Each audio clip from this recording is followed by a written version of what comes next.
They're terrified. So Jesus wants to assure them that is not what they're thinking. So he says, and I'm quoting, he says, "Behold my hands and my feet. Have a look at my hands and my feet, that it is I, myself. I am the same fellow man. Damn fools, what are you afraid of me for? What's wrong with you? Handle me and see. Handle me and see. For a spirit has no flesh and bones, as you see me have." A spirit means any spirit would have no flesh and bones as you see me have. So, if I got flesh and bones, in that case, I'm not a spirit, I'm not a ghost, I'm not a spook. In your language, what does it mean? Want gees en nie vlees en bene soos julle sien dat ek het nie. So if I got flesh and bene, then I'm not what you're thinking. You're thinking I'm a spirit, a ghost, resurrected. He said, I'm not that. And they felt him, I'm reading, and believed not for joy. Means they were overjoyed. Naturally, anticlimax. They thought the man was dead and buried, he's gone, but he's here. And they felt him and they believed not for joy and wondered. What happened, man? So to assure them further, he said, "Have you here any meat? Something to eat?" And they gave him a piece of broiled fish and a honeycomb. And he took it and he ate in the very sight to prove what? There is a ghost, there's a spirit, there's a spook. What is he trying to prove? So he said, "You see, sir, this is programming. We all get brainwashed. We all get brainwashed from childhood into certain beliefs, and we are not reading what's there, we are reading what's already programmed in our head. We read something and we understand something else." He said, "A spirit has no flesh and bone, as you see me have." So he said, "Look, the man is telling you, I'm not what you're thinking. You think I was resurrected from the dead, I'm not that. Because the resurrected bodies get spiritualized." Who says so? I said, Jesus. Who says so? I said, Paul. Who says so? I said, everybody. Once you are resurrected, it won't be this. It won't be this body. It's a body of another kind. It's a spiritual thing. So Jesus says, I'm not that. And this is not a resurrected body. This is the same body. And the man is ever in hiding. He never comes out into the open. So we said, now when we read all this, we said, you see, this is programming. We all get programmed. I don't say I'm not programmed. But we Muslims say, look, come reprogram us. Tell us in your language, sir, when the man says, "Want gees het nie vlees en bene soos julle sien dat ek het nie." Tell me now that in your language, the Afrikaner, that it means a spirit has flesh and bones. In English, the spirit has no flesh and bones, as you see me have. Tell me that in your language, it also means the spirit has flesh and bones. Tell me. I'm prepared to listen to you. It's your language. He says, that's your interpretation. I say, give me yours, sir, and believe me, there isn't a Christian who can give me his interpretation on a spirit has no flesh and bones. The spirit has no flesh and bones. What interpretation you want? This is basic, simple English. But of course, see, it goes against our grain. From childhood you believe that Christ died for your sins, and now I say, look, the man is telling you it's not what you are thinking. I know it's a shock. But now we must be big enough to say, now let's see now what makes you to think the way you are thinking and the talk that way you are talking. Let us see if we can find some common grounds on which we can progress further. Yes, yes, yes, ma'am. Yes, ma'am. The question was, when do the women come to pray? See, the obligation to pray, as well as every other religious obligation which is incumbent upon the man, is also incumbent upon the woman. But there is what is called a segregation of the sexes in Islam. Men and women are not allowed to freely intermingle. So in the absence of a separate facility, they pray at home. There are certain mosques which has certain separate facilities. Like this particular one here, unfortunately, the way from the very beginning it was built, it didn't have that facility. But now, the free intermingling is that which is not allowed. Otherwise, everything the man does, the woman must do. Fasting, prayer, going on a pilgrimage, giving charity, whatever the man does, the woman must do the same. But now, you might not have had the chance of coming through that section there where we make ablution. So you might have coming straight in here. That other side, you saw the steps there, seats there. Going out time, you can have a look. So the men and the women must go through the same process. And imagine you making a ablution there, and I'm waiting for my turn, because at prayer time there's always a queue behind every time. because there's certain fixed times and everybody tries to make it, you know, as short as possible, how to get it quickly to fit into the time slot. So you making your ablution and I am waiting for my turn, for example. And I can assure you, madam, that as old as I am, I see the lady, you know, sitting there, her dresses around, you know, the nape of the neck, lifting up her legs, washing her feet. I said, you know, number one, you won't feel comfortable. With a man sitting on your right-hand side and a man sitting on your left-hand side, and some places a man sitting across there, you're lifting up your legs and washing your feet, you might be wearing a hot pant, you know, you won't be at ease. Then, there's a man sitting on your right hand, the man sitting on your left-hand side, and there's a guy waiting from behind, you know, he's watching, say, lovely tresses this lady has got, what lovely arms she's got. This is man, you might have witnessed us in prayer, everybody standing shoulder to shoulder. Because the Holy Prophet Muhammad, he said that when you stand up for prayer, you must not leave gaps for the devil to get in between you and your brother. Now the devil that he was talking about was not the guy we see in the art gallery, museum complex, you know, City Hall. You go upstairs, second floor there, and you see the paintings by great artists. There is one huge painting there of a beautiful woman, well proportioned with wings. She's got a wand in her hand. She's directing the devil to go to hell, and you can see the devil flying off. In the picture you can show all that. Hellfire in the distance, and the devil is flying off, and this devil has got ruddy complexion, red, red, red. He's got horns, he's got sharp ears, he's got a tail with a barbed hook. It's worth seeing. Some great artist has done that job. I said, now you know, a devil like that, if you saw it, you run for dear life. Me too, me too. Muhammad wasn't talking about that. He was talking about you, yourself, we, ourselves. So you see, I'm white, he's black. I'm rich, he's poor. That devil must not be allowed to come in between you and your brother. So you stand shoulder to shoulder. My brother can't get away from me and I can't get away from him. But instead of my brother, you, my sister, standing next to me.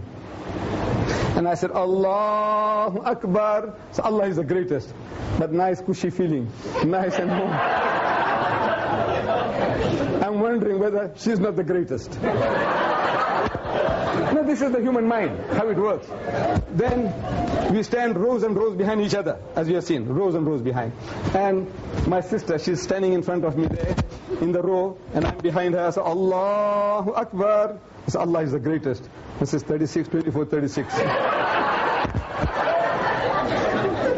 Look, this is man, any man. Unless he's a lunatic or there's something else wrong with him. This is how God made man. You know, the thing that allures him most on this earthly existence is woman. And I don't have to prove it to the Westerner. To you people, I don't have to prove it. You know it, this weakness of man, and your people are using it to the limit.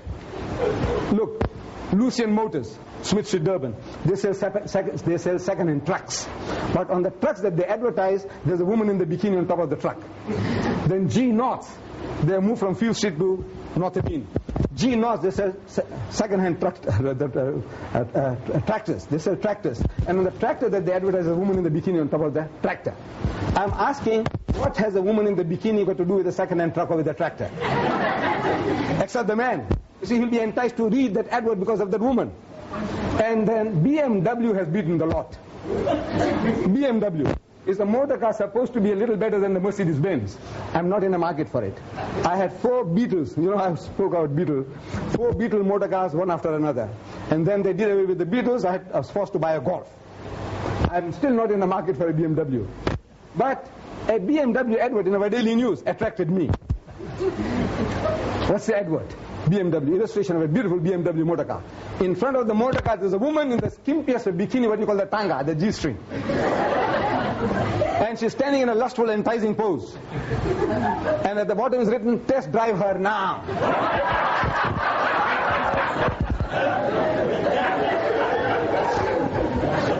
Who? The woman of the car. She's buying the car. No, the buyer car. So what are you doing to your women folk? You see, the Westerner, he sells his mother, he sells his wife, he sells his daughter, he sells his sister. Everything is for sale. To him, anything, his wife is a star. You know, he's proud, his wife is a star. She's being, bruised on the screen. The guy is simulating sex with her on the screen, and he can enjoy, so my wife is a star. So what has happened to you? Your sense of values. Your mother is a star. Your daughter is a star. This is the Holy Prophet Muhammad. He said that women, they are your mothers and your sisters and your daughters and your aunts. They are to be loved, respected, cherished and protected. They are not for sale. So according to our system, this free intermingling is a thing that is not allowed. But if there is a separate facility, like in the Grey Street Mosque now in Durban, they have a separate facility, separate entrance, separate place for ablution, everything is separate. They are in the mosque and yet out of the mosque, allowed.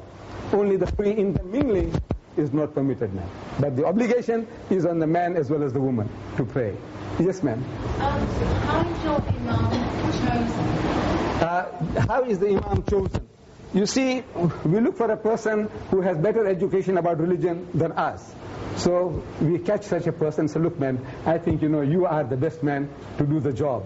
And we will look after your livelihood. We will pay you so much a month, salary. You hold the post. Otherwise, there is no priesthood in Islam. Anybody and everybody should be capable of doing it. For example, now, at prayer time, when the call goes up, we look around and people say, come on, you young man, I want to give you the preference. He says, no, not me. He's shy. Says, now what about you, uncle? I have some my reasons. Everybody, there's a tug of war. This is human nature. We don't want to take the lead. So 5 times a day, we're going to have a performance in the mosque. When the time goes to lead, we say, what about you? So what? So instead of that, say, look man, we look after your livelihood, see to it that you hold the post. So from that point of view, we appoint a person and we pay him a salary, but there is no priesthood. In his absence, anybody can take his place. Anybody can perform marriage ceremonies, funeral services, leaving the person, anything every Muslim should be capable of doing. But for the purpose of convenience, we have a man appointed and we pay him a salary. And is he specially trained?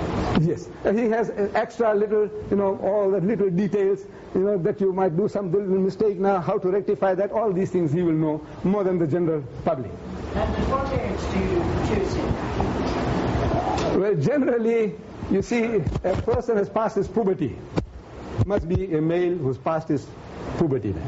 That's the age of recognition that he is now fit to do to lead people. Does he call you to prayer? According to? Does he call you to prayer? No. That anybody else? No.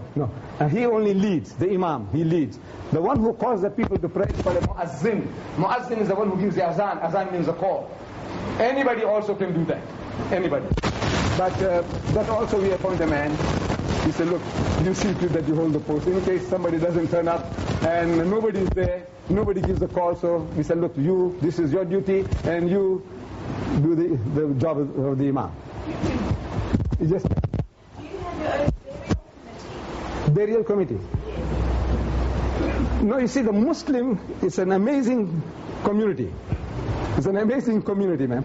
We have no, what's they call, burial insurance. If I die, or any Muslim, no Muslim is worried that when he dies, what's going to happen? No Muslim is worried. Amazing community this is.